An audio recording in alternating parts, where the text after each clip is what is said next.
Death Valley, a national park since 1995, is a place of contrasting extremes. It shows us many strange and striking aspects.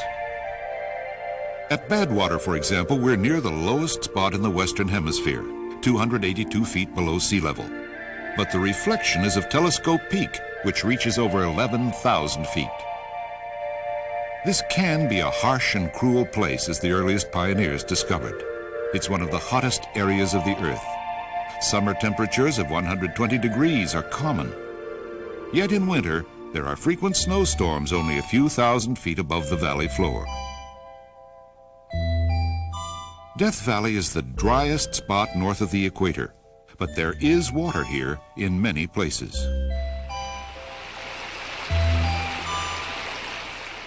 There are even tiny fish in certain areas of the park.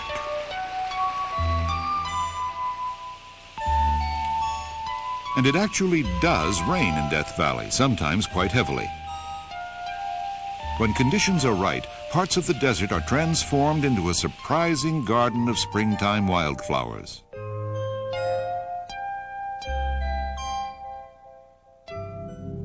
For the first Anglo-Americans to see Death Valley, however, there were no flowers, no rain, and precious little water. They were a party of Easterners heading for the gold fields of the Sierra in 1849. They had already suffered terribly. 2 people had died. They paused at the eastern edge of the valley. William Manley, one of the leaders, wrote later, "Before us lay a splendid scene of grand desolation." The 49ers could find no way out of the valley to the west. They set up camp on the valley floor. Manley and another man made a heroic 200-mile trek on foot south to Los Angeles, bringing back food and pack animals to rescue their starving comrades. Another member of the group had died. As the survivors climbed out of this place of anguish and suffering, one woman is said to have looked back and murmured, "Goodbye, Death Valley." Manley Beacon, named for William Manley, points to the sky like nature's monument to his lost companions, and to all those who could go no farther, whose bones whitened under the desert sun and crumbled to dust.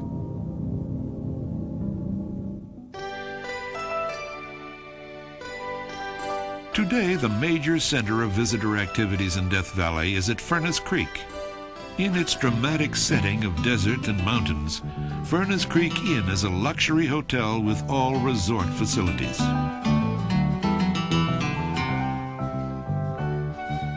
More modern accommodations and a variety of visitor services are also available.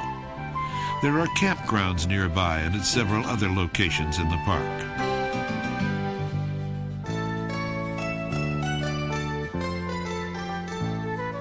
The famous Borax Museum is located at Furnace Creek Ranch. Outdoor exhibits relate to early transportation and mining in the Death Valley area.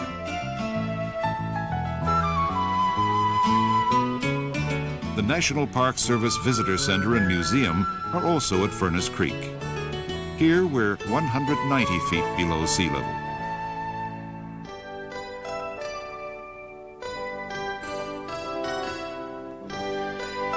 This is the place to start your tour of Death Valley. In addition to scheduled talks on natural and cultural history, there's a wide range of exhibits that tell the story of the park. You can also get maps, literature, and information here.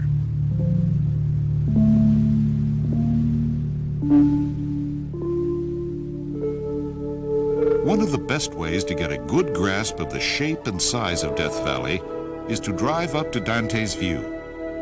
Besides the glorious scenery, the elevation here, over a mile above the hot valley floor, often makes this a cool and pleasant excursion. Unlike many valleys, Death Valley was not carved by a river. Instead, it was created by massive fracturing of the Earth's crust. Over eons of time, huge crustal blocks began to tilt. The western edges were thrust upward, forging the Panamint Mountains. The opposite edges tilted downward, creating the valley. The mountains along the eastern side were formed from the up-tilted edges of adjacent blocks. During the ice ages, the valley floor was periodically covered by a huge lake. fed by the plentiful rainfall and by runoff from the mountains. Then, as the climate grew hotter and drier, the ancient lake, called Lake Manly by geologists, gradually dried up. Vast and dazzling salt flats were left in its place. Today, the salty pools at Badwater, now fed by springs, are small-scale reminders of Lake Manly. Death Valley's climate has remained spectacularly dry, partly because Pacific storms have to cross 4 separate mountain ranges before they get here, and by then they've lost most of their moisture.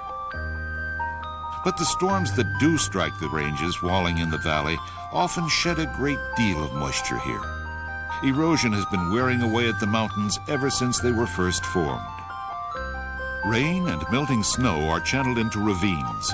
The waters grow to a flood. And in a headlong surge to lower elevations, the floods carry along gravel and even boulders.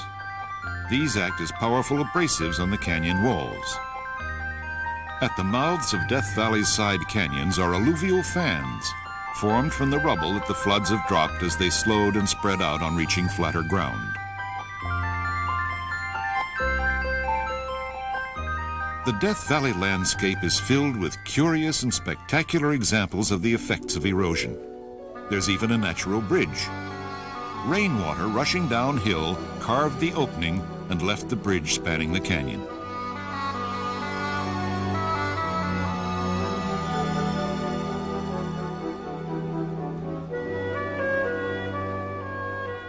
When there's a better than average winter rainfall on the valley floor, the following spring sometimes brings a captivating display of wildflowers.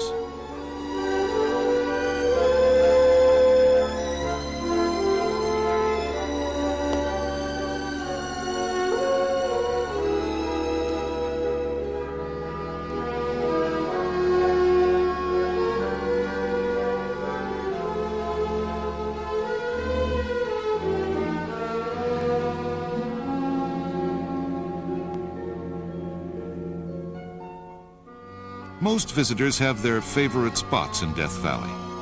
All would probably agree that Artists Drive is one of the most beautiful and most colorful areas in the park.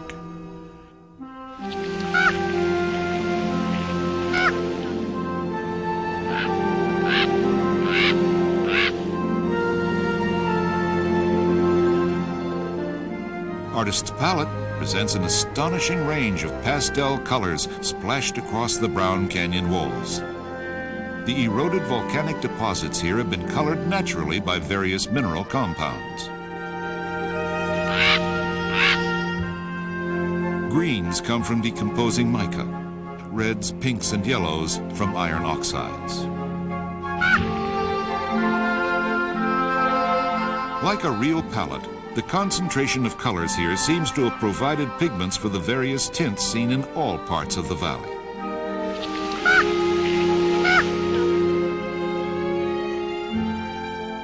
Golden Canyon provides a pleasant hike any time of day, but in late afternoon the siltstone walls all but glow with a vivid golden light. This crumbly yellowish rock was originally the beds of ancient lakes, older even than Lake Manly. Here, and in fact in all of the Death Valley landscape, each new storm alters the scenery a bit. At Zabriskie Point, located directly above Golden Canyon, water erosion has helped to create some astounding scenery.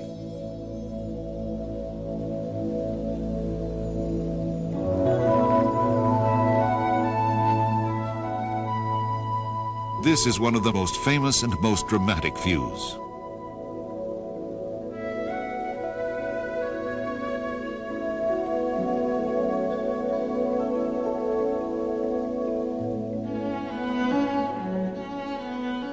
On the western side of the valley in Mosaic Canyon, you can hike a narrow, curving passageway where the walls are smoother and harder than in Golden Canyon.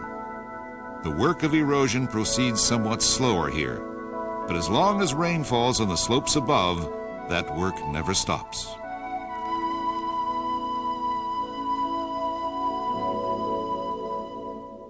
The name of the canyon comes from the natural mosaics that are seen in some sections of the walls. They've been polished by flowing water and gravel.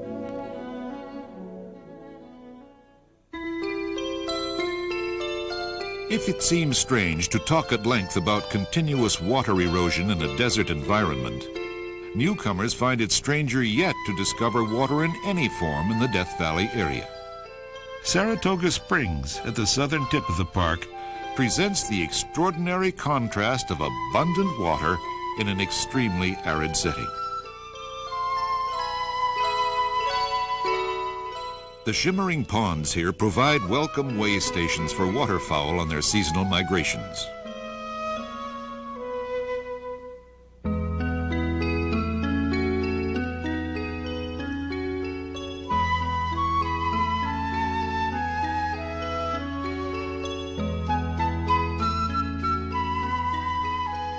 In Death Valley, as in any hot and arid place, water means the difference between life and death, not only for wildlife, but for plants and humans as well.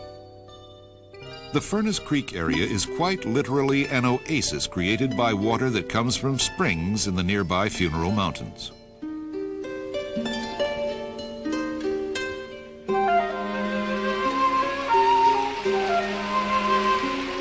Even the ponds in the golf course at Furnace Creek Ranch aren't simply ornamental. They too serve as stopovers for migrating birds. Irrigation makes possible the extensive date groves at Furnace Creek Ranch.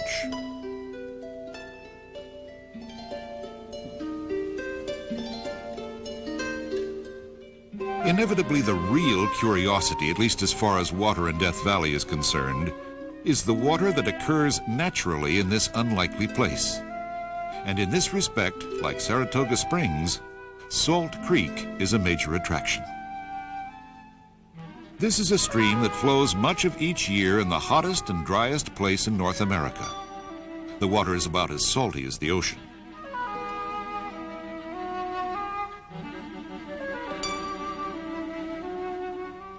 Salt Creek has still another attribute that makes it an exciting place to explore. This is one of several sites in the park where a species of pupfish can be seen. These little 2-inch long creatures have slightly different characteristics in each place where they're found. Pupfish are the only fish surviving from the era thousands of years ago when there were large lakes and streams in this region. The pupfish have managed to adapt to the heat and salinity of the water here, and they are thriving.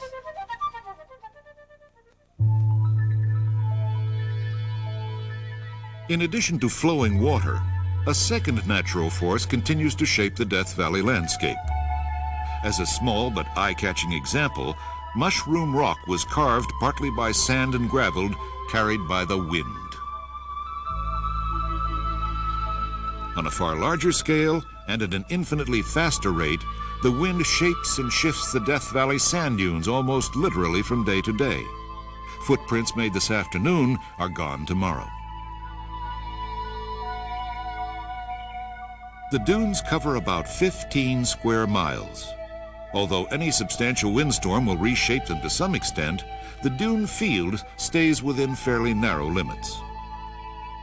The grains of sand were produced by erosion in the mountains to the west and northwest of the dunes.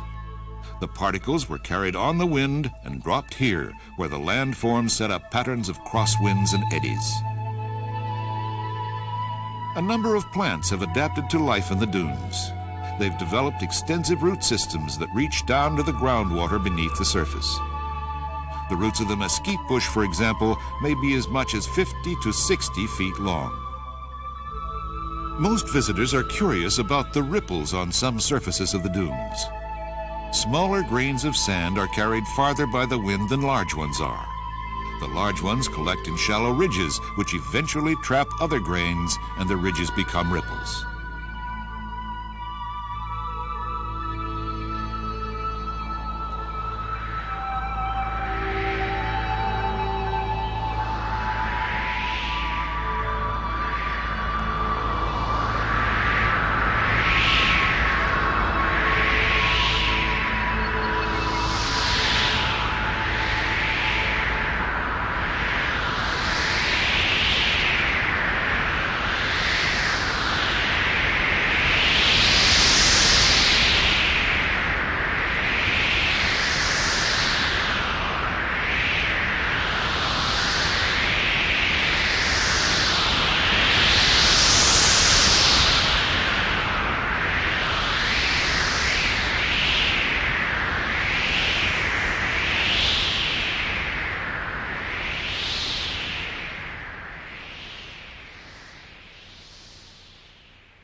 The erosive forces of wind and water, in combination with the Earth's forces of fracturing and upheaval, have produced many geological curiosities in Death Valley.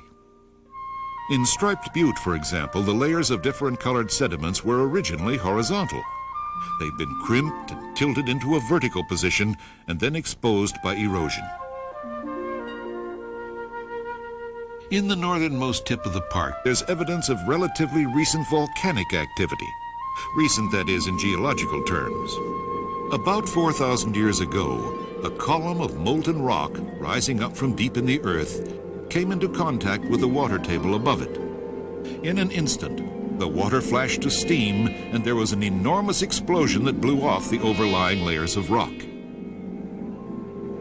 The blast created Ubehebe crater.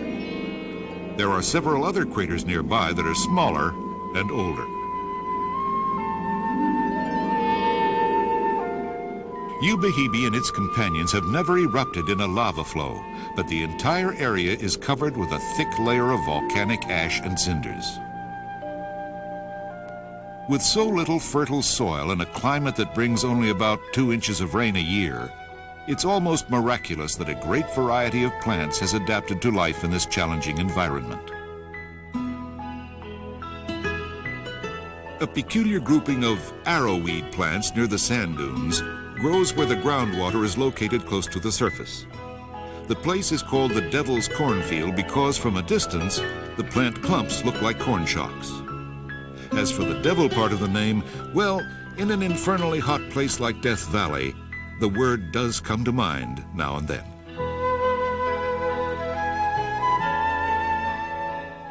The Devil's Golf Course is such a satanic setting that nothing at all grows here. Few more sterile places can be imagined. The surface is so hard and irregular that walking is difficult. The rock-like surface formations are composed of crystals of table salt mixed with silt. They are the remains of a bed of an ancient lake that evaporated about 2,000 years ago.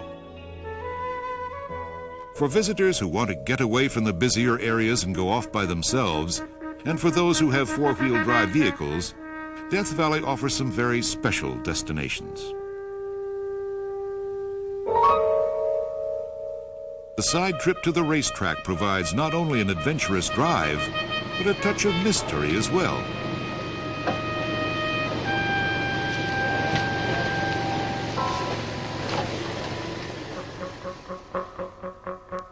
The racetrack is an oval mud flat in the northwestern part of the park. There was once an ancient lake here.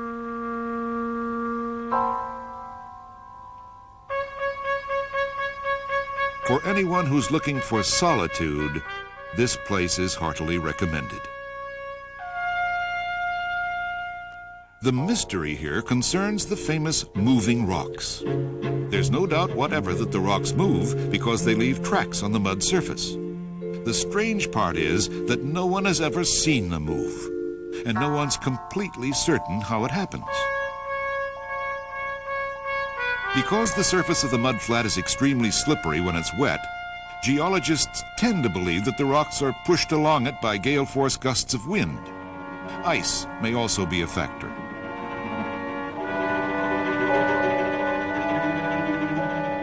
Scientists may demand answers to all questions, but for many of us, a definitive explanation isn't really necessary. The puzzle itself is what intrigues us. Another side trip, less remote than the racetrack and suitable at times for the family car, is Titus Canyon.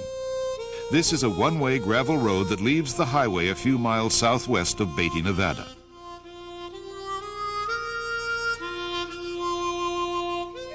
Leadfield, a ghost town on the Titus Canyon Road, is a reminder of a late spurt of mining activity during the 1920s. The whole thing was a hoax, however, and no lead ore was ever actually mined here. Not far away geographically, but from an era thousands of years distant in time, are some fine examples of prehistoric Indian rock art. Many of the designs have no meaning to us, but we can recognize the human stick figures and some of the animals. The drive through the narrowest stretches of Titus Canyon is spectacular enough to please the most demanding adventurer.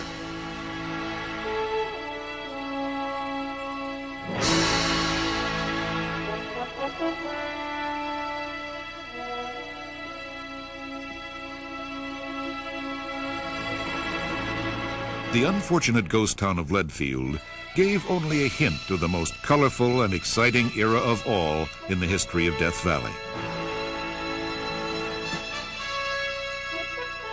Not long after the 49ers passed through, other prospectors came in to search the Death Valley area itself for promising sites to mine.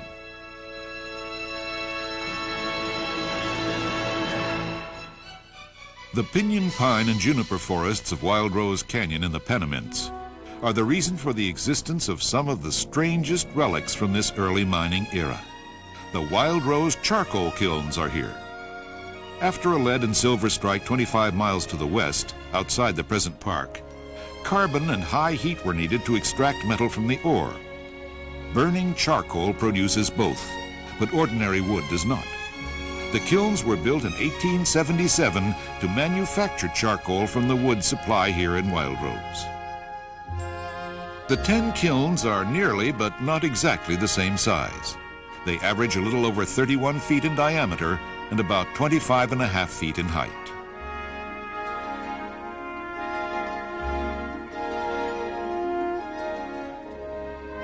Inside, they still smell strongly of creosote and resin, two byproducts of charcoal making. Many visitors remark on the interior acoustics, which create odd echoes. The kilns are aligned in a sort of military formation. They rise from the canyon floor like a file of huge silvery ghosts, silent specters from a long-gone era.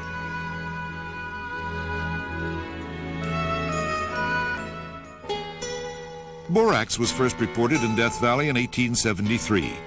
The mineral had been used for centuries as a cleaning agent, and a variety of industrial uses for it had developed.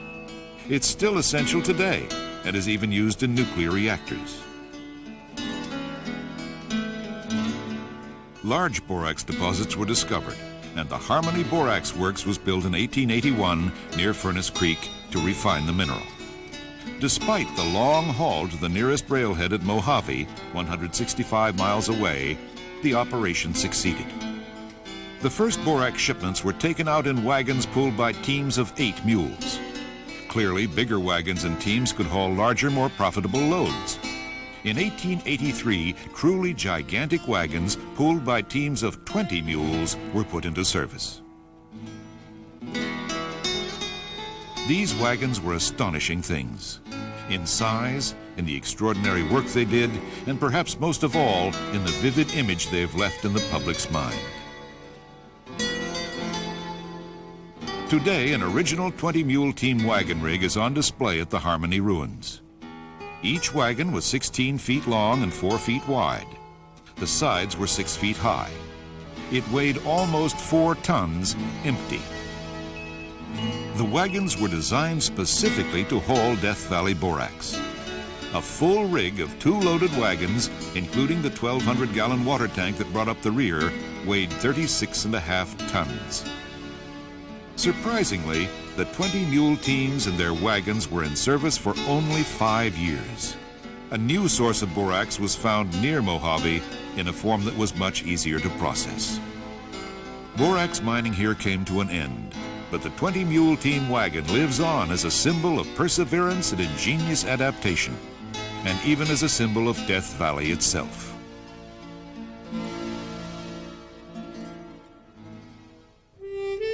One of the earliest strikes of precious metal inside the present park boundaries was at Chloride Cliff. There were actually 2 gold booms here, the second in the early 1900s when mining in the Death Valley region reached its peak.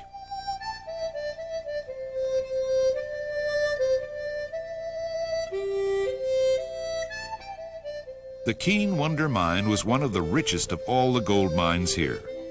The first ore was found at the site in 1903, and the mine continued to make money for its investors for several years.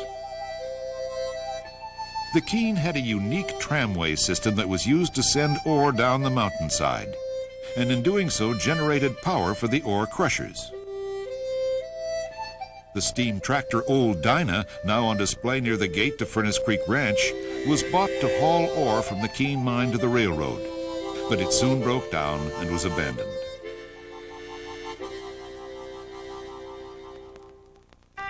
Although the site of the town of Skidoo is now just an empty flat, a great gold strike was made nearby in 1906.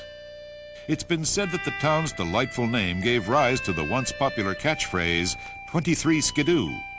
But the reverse is more likely to be the case. There was no water at the Skidoo mines, so a 21-mile-long pipeline was built to bring it in from a spring on Telescope Peak. The route can still be seen on the opposite slopes. There are extensive remains of mine structures at Skidoo. This spectacular site high in the Peniments offers a splendid view of range on range of desert mountains and canyons. Of all the ghost towns in the West, Rhyolite, Nevada makes one of the strongest and eeriest impressions. In reality, Rhyolite is a ghost city. It may have begun life in 1905 as a collection of tents and huts like the other boom towns. But soon, 2- and 3-story buildings of stone and concrete were put up. Rhyolite was going to be a major metropolis. It was clearly built to last. Perhaps that's why it's a little disturbing to see it in ruins. It represented much higher expectations, far greater faith than the mining towns of shacks and shanties. But permanence isn't built on optimism alone. The mine at Rhyolite produced gold, but never enough gold. Investors lost millions. Cash disappeared. By 1908, the city, whose population had peaked at 10,000, was dying. Shortly, it was all over. The bank building, Rhyolite's pride and joy, stood on Golden Street. It proved to be the street of golden dreams.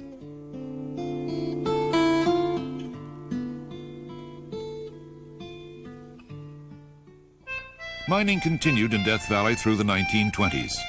The Needle's Eye, a natural window in the rock in Echo Canyon, saw some of the last efforts. Part of the interest in visiting a ghost town comes from looking beyond the picturesque ruins, trying to glimpse the men who dug the mines and built the towns, the men who survived the rigors of this merciless country.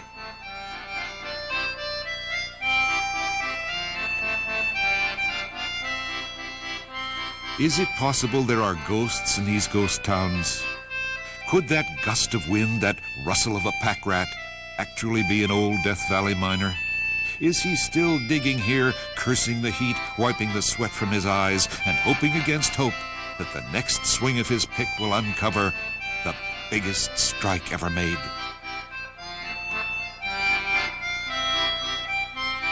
Of all the relics from Death Valley's mining days of boom and busts, of all the monuments to men of free spirit and soaring dreams, by far the most extravagant and the most eccentric is located near the monument's northern boundary in Grapevine Canyon.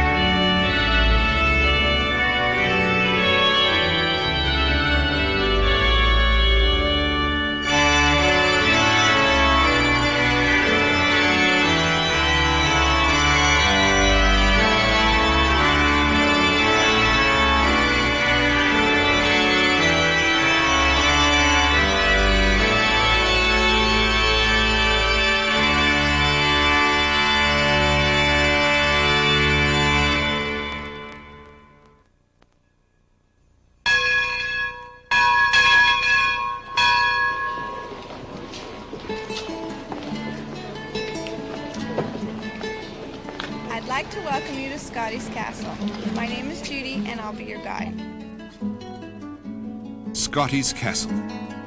It isn't a castle. In Death Valley, Scotty never owned it. He often said he did, but that wasn't true. The eccentric story of Scotty's life and personality are an essential part of the history of the castle.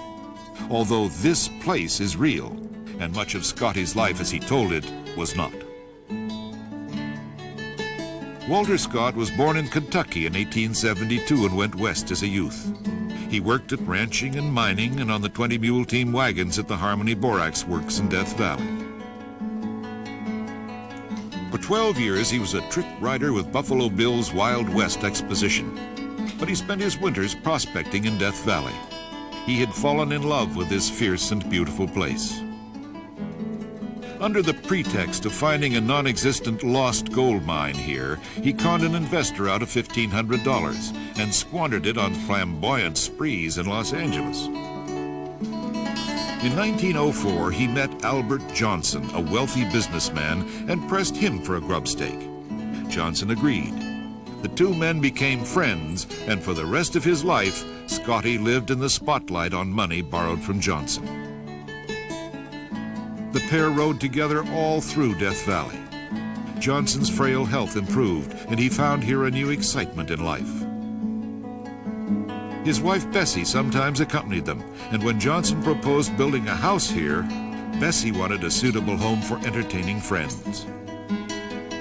The first buildings were begun in 1922. By 1924, Scotty had moved in, and the Johnsons were visiting.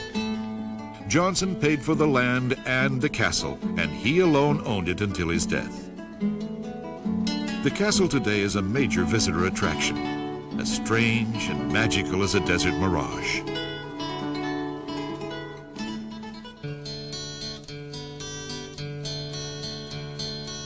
The Great Hall was the social center of the castle, where Scotty regaled the Johnsons and their guests with his tales of high adventure. Work of enlarging and embellishing the castle continued for several years, and priceless furnishings and art objects were imported from Europe. Johnson's and Scotty's gun collection is on display here. Scotty's bedroom, very simply furnished, opens off the Great Hall. His trademark Stetson and red necktie are still seen on the wardrobe as if he had just hung them there himself.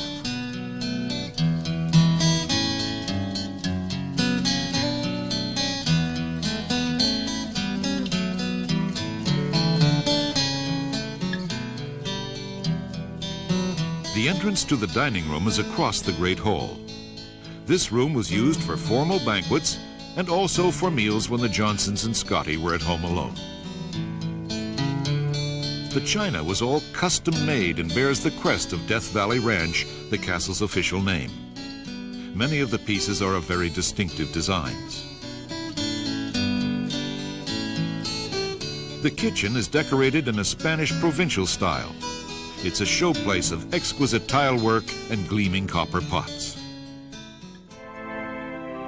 The console of the castle's great pipe organ is in the second-floor music room. Visitors are treated to a short concert, either by a player system or by a white-glove Park Service organist. Mrs. Johnson's bedroom is a bright, cheerful place. Her collection of Indian baskets is neatly arranged on the shelves above her bed. There's also a handy little hinged table that she could let down for her breakfast tray. Mr. Johnson's bed, with its unique reading lamp, is 7 feet long. He was a remarkably tall man and towered over Scotty. If one asks the questions, was Johnson taken in by Scotty's tall tales? Did this garrulous old fraud cheat his open-handed benefactor? The answer is no. Johnson was a shrewd man. He could readily afford to indulge Scotty's most extravagant whims. He himself explained the friendship best.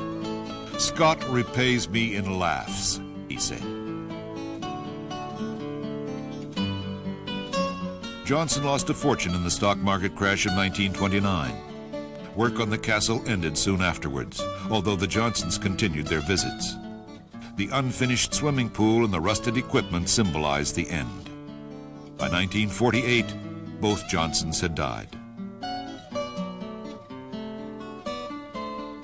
The religious foundation to which Johnson left the castle was required to provide Scotty with a home here. He was always the jovial host, the superb storyteller, the likable rogue. He died in 1954 and was buried as he wanted to be on a hill overlooking his castle. His friends were long gone. Wherever they might be, as the Los Angeles Times said, they would all be glad to see him.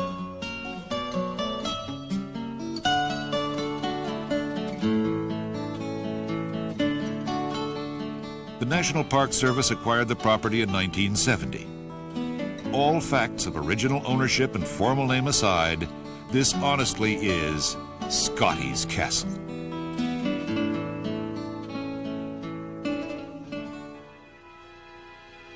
A winter storm that visitors see as a few sprinkles at Badwater may be a deluge a couple of thousand feet higher in the mountains. And only a little higher still, a good solid snowstorm may be in progress.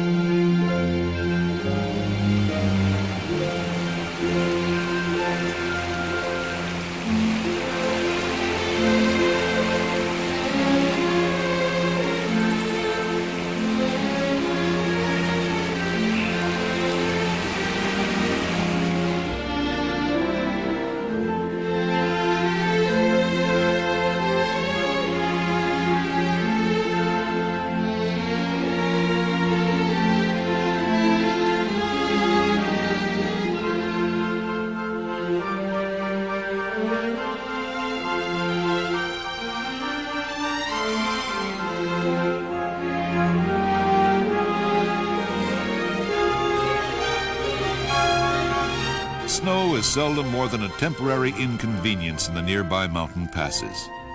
And on the valley floor, it provides an epic backdrop for stovepipe wells. This pleasant oasis is located near the sand dunes, and like Furnace Creek, it offers a variety of visitor facilities.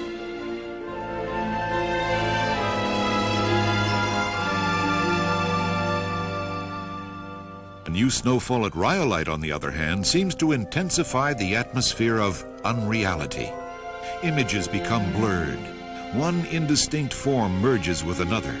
Specters from the past might linger here. Some of these shades, torn by tragedy, may be sighing mournfully with the winter's wind. Other luckier souls, the spirit of Scotty himself perhaps, still send their happy laughter echoing through the mountains. Comfortable in his castle, that cheery charlatan might even now be sitting with his circle of friends, waiting for the evening's organ concert to begin.